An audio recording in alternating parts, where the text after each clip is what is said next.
Minutos, 8:38 en Punto Noticias de Radio Pichincha. Saludamos con nuestro tercer invitado. Se trata de Galo Cabanilla, analista político, económico, que se encuentra vía telemática. ¿Cómo está, señor Cabanilla? Buenos días, bienvenido. Le acompañamos a Alexis Moncayo, quien le habla, Licenia Espinel. Avanza esta campaña electoral en medio de varios ofrecimientos y ya, pues al vivir los últimos días, también empieza la campaña sucia dirigida hacia los candidatos con mayores posibilidades. ¿Cómo analiza usted este proceso que estamos viviendo ahora rumbo a las elecciones seccionales y de consulta popular? Buenos días, bienvenido. Muy buenos días, muchísimas gracias por la invitación.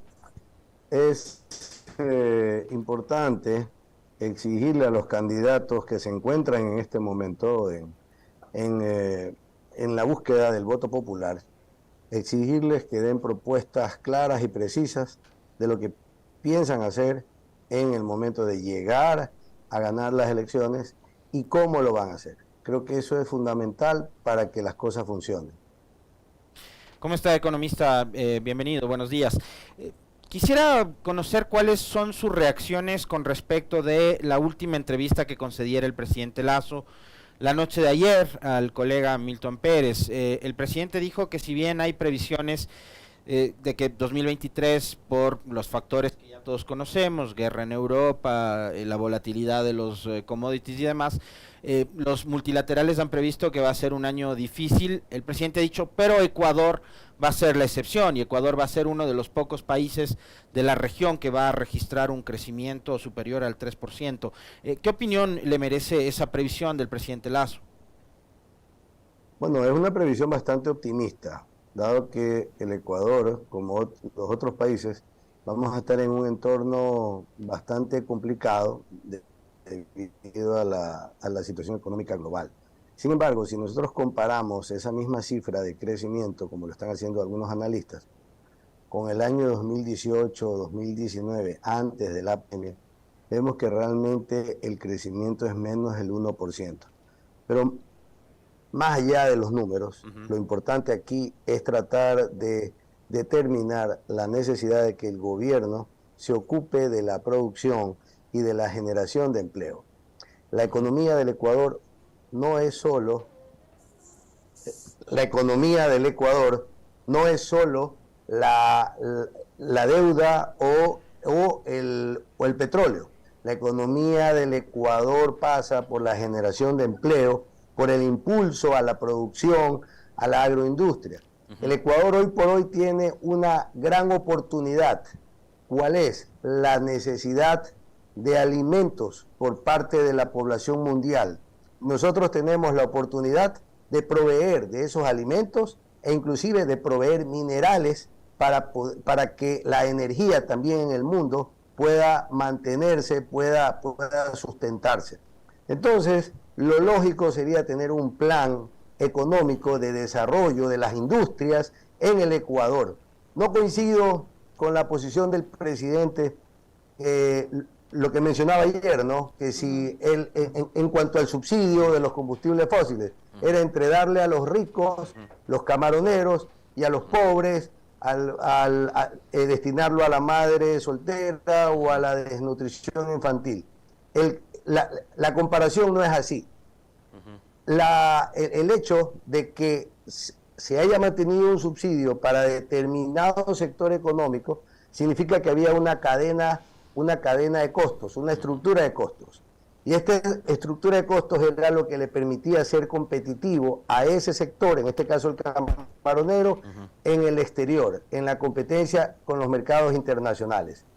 Y de esa manera, este sector tenía la oportunidad de vender más. Eso generaba más empleo y hacía que ingresen más dólares en el Ecuador, y eso beneficiaba a la economía, a nuestra economía, que es dolarizada, y aumentaba el consumo. Entonces, el hacer esa pobre comparación entre si le doy a los ricos o le doy a los pobres es algo que nos deja preocupados, porque el presidente tiene una cuenta pendiente con el Ecuador en lo que es la generación de empleo, y eso se logra a través del impulso de cada sector de la economía, y hoy por hoy la agroindustria es uno de los más importantes. Economista Cabanilla, el riesgo país del Ecuador, dicen algunos medios de prensa, que se ha reducido en alrededor de 200 puntos, esto por la expectativa que hay en los mercados de que gane el sí en la consulta popular, una tarea a la que se ha dedicado el gobierno en sus diferentes frentes, a invitar a la población a que dé el sí en la consulta popular. ¿Usted cree que si gana el sí esto siga así, siga bajando y qué tanto nos conviene que esto ocurra? Yo creo que la consulta popular es una arista dentro de todas las condiciones o todas las variables que se miden para el cálculo del riesgo país, para la percepción que tienen en el exterior sobre el Ecuador, que básicamente ese es el indicador. Usted ve países que están en tremenda crisis, pero su riesgo país no sube, y ahí tiene algunos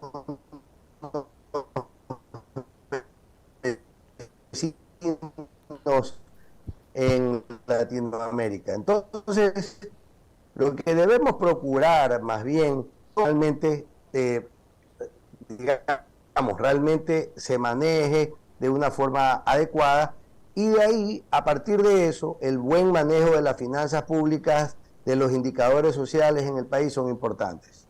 Ayer, a propósito de lo que usted señalaba hace un momento, economista, el tema subsidios y combustibles, recordará que esa ha sido, digamos, una suerte como de bandera de lucha del movimiento indígena, tanto en octubre del 2019 como también ahora en junio del 2022. Y ayer el presidente en un tramo de la entrevista se refirió justamente a eso, y hoy en la mañana la CONAIE le ha respondido con un tuit desde su cuenta oficial y le dicen: no, señor presidente, su gobierno no ha cumplido los acuerdos firmados, engañó otra vez, no al sector indígena sino al pueblo ecuatoriano, habla de intereses electorales pero cínicamente utiliza la consulta popular para tapar su incapacidad y mal gobierno. Más allá del tema de los 15 centavos, que fue materia de discusión durante las protestas de junio, y lo que ha pasado desde entonces hasta los diálogos de octubre, en donde, digamos, no vemos en definitiva mayores frutos, y vemos más bien que se dan una serie de desencuentros entre el gobierno y la dirigencia indígena, ¿cuál debería ser el modelo, a su criterio economista, que adopte el país en torno a este, que es un tema sobre el cual se ha discutido muchísimo durante ya largo rato, que es el del subsidio a los combustibles?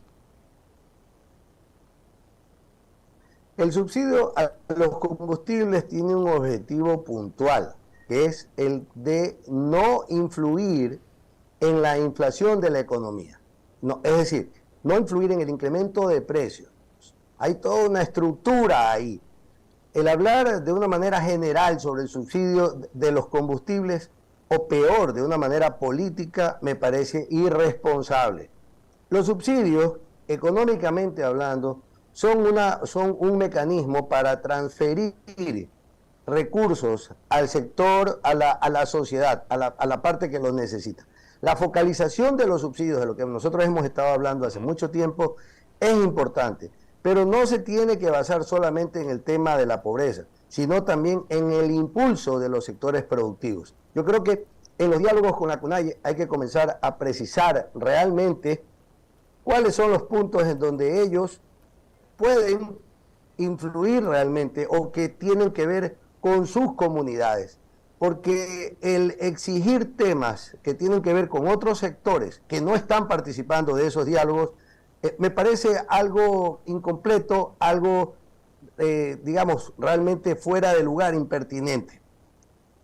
Tiene que decir qué temas son los que tienen que ver con sus comunidades, y sobre esos temas sí se ha actuado. Pero la CONAIE y el movimiento indígena, con el respeto que se merece, no es representante de todos los ecuatorianos ni de todos los sectores del Ecuador. Economista Cabanilla, en los últimos meses, o hace un par de meses, o en las últimas semanas, no recuerdo exactamente la fecha, pero el presidente de la República anunció la reducción del impuesto a los consumos especiales, del impuesto a la salida de divisas y sobre todo para artículos como el cigarrillo, las bebidas con azúcar añadida, entre otros. ¿En qué medida esto representa un beneficio para el sector empresarial, para el consumidor nacional? ¿Ha tenido algún tipo de repercusión en las finanzas del sector empresarial, de los ciudadanos como tal? Bueno, eso es realmente tapar el sol con un dedo. Esos son parches en la economía. Cuando uno habla de una reforma tributaria, que sería el caso, uno realmente tiene que preocuparse por cómo va a afectar a a los diferentes miembros de la sociedad, ¿no? Y cómo esto va a generar un crecimiento, un desarrollo o va a beneficiar a alguien en la economía. Esto aquí son temas de consumo, son temas básicos, pero lo principal, lo primordial, que era darle aire al sector, a los consumidores, a la población en general, a través de una racionalización de los impuestos, es lo que no se ha dado. Todo lo contrario, tenemos una ley tributaria que ya fue aprobada desde el año anterior y que entró en vigencia desde el año anterior y que se la va a sentir con mucha más fuerza este año, que le coge una buena parte de los ingresos de las personas, nos coge una buena parte de los ingresos a las personas que pagamos impuestos, porque no todos pagan impuestos, ¿verdad? A los que pagamos impuestos les coge una buena parte y eso afecta el consumo directamente y esto va en deterioro de la dinámica económica, que es lo que estamos volviendo a, que es lo que queremos, que vuelva a tener esa velocidad, a tener ese impacto y va a generar bienestar, va a generar emprendimiento, va a generar empleos en general. Por acá me dicen, a propósito de este tema, que las bebidas subieron 10 centavos. Y a propósito de eso, en el último foro que estuvo en Suiza el presidente Lasso, ahí se habló mucho sobre el tema del cuidado del ambiente. Hay organizaciones que también asisten a estos foros a las que les preocupa la situación de cómo va el planeta deteriorándose mientras el ser humano va avanzando con la industria, con la quema de combustibles fósiles, de carbón, etcétera, etcétera. Y resulta que acá el gobierno de paso le baja, digamos, el valor a los plásticos, cosa que ya se había conversado hace mucho tiempo atrás. Claro. ¿Vamos en contrasentido, economista, o yo estoy equivocado? Bueno, yo estoy totalmente de acuerdo con usted. Y es más, le planteo el panorama completo. A ver. Por un lado, le bajan el precio le bajan los impuestos a los plásticos, ¿verdad? Por otro lado, ayer el presidente dice que en Davos se dio pues el lujo de decir que el 90% de la energía que se produce en el Ecuador es energía limpia. Así es. Y que está trabajando por el medio ambiente. Entonces, es una contradicción terrible. Parece que no se entiende realmente cuál es el flujo económico que debe manifestarse o cómo es que van a impactar las energías limpias en una nueva economía. Se está pensando, como digo yo, siempre digamos, en la economía del Ecuador de los años 70, de los años 80, y no se dan cuenta que hay una nueva economía que parte, como usted bien lo menciona, a partir de la preocupación por el medio ambiente, que tiene que ver con el no uso de los combustibles fósiles, del carbón, digamos, de todo lo que puede dañar el medio ambiente y que da un impulso o que va a generar un interés mayor por las energías limpias. Estas energías limpias son las que el Ecuador, por la cantidad de hidroeléctricas que tiene, puede generar y puede hasta vender. Pero sobre todo, al usarlas aquí mismo en el Ecuador, nosotros podríamos cambiar la dependencia que tenemos de los combustibles fósiles y dejar de hablar ya de ese subsidio, del famoso subsidio, y que lo piden los indígenas, que los piden los de aquí o los de allá. Si nosotros trabajamos con energías limpias, bajamos los costos a todo el mundo. Un taxista que se puede gastar hasta $300 en combustible, de 300 a 500 dólares, dependiendo de su jornada, pues con energía limpia puede llegar a gastar hasta $20, dependiendo de su jornada. Las diferencias son enormes. Entonces, ahí estamos viendo que hay una incoherencia en el manejo de la economía y sobre todo una falta de interés de impulsar un nuevo tejido económico de acuerdo a las realidades que está viviendo el mundo. Y ahí también está el tema de la necesidad de alimentos. Hay una escasez de alimentos alrededor del mundo y tenemos que prepararnos nosotros, Latinoamérica en general y Ecuador en particular, para poder proveer. Y nosotros tenemos ese recurso maravilloso que es la agricultura. Por eso es que yo insisto en el trabajo en la agricultura, en las energías limpias, y he hecho un sinnúmero de propuestas en ese sentido para cambiar la matriz tal y cual como está ahora y darle a la economía ecuatoriana una cara diferente que le va a permitir tener progreso y desarrollo. El Ecuador, escúcheme lo que le voy a decir, mi querido amigo, el Ecuador puede llegar a ser una potencia económica en los próximos 10 años, si desde ahora comienza a hacer los cambios adecuados. Ayer, a propósito de este tema que usted menciona, que recuerda, economista, el presidente habló, sí, de que había sacado pecho, ¿no? De que Ecuador tiene energía. Pero segundos después, y que además, digo, la entrevista de ayer fue un mar de contradicciones del presidente, porque segundos después, cuando el periodista le habló de los estiajes, y de que su ministro de Energía dijo que tenemos que encomendarnos a Diosito, no sé si a la Virgen de Guadalupe, de la cual ha sido devoto el presidente. Yo pensé que le iba a llevar al Papa una imagen de la Virgen del Cisne, del Quinche. No, pero el presidente dijo... De la narcisita. Ante el tema de los estiajes, vamos a ir a las termoeléctricas. Entonces, ¿de qué energía limpia estamos hablando si el presidente, la salida que ve a la crisis por los estiajes es justamente recurrir a la energía que se produce a través del uso del diésel? Y me imagino que detrás de eso también habrá unos enormes intereses económicos por parte de quienes manejan las barcazas o están vinculados con el negocio de la importación de diésel.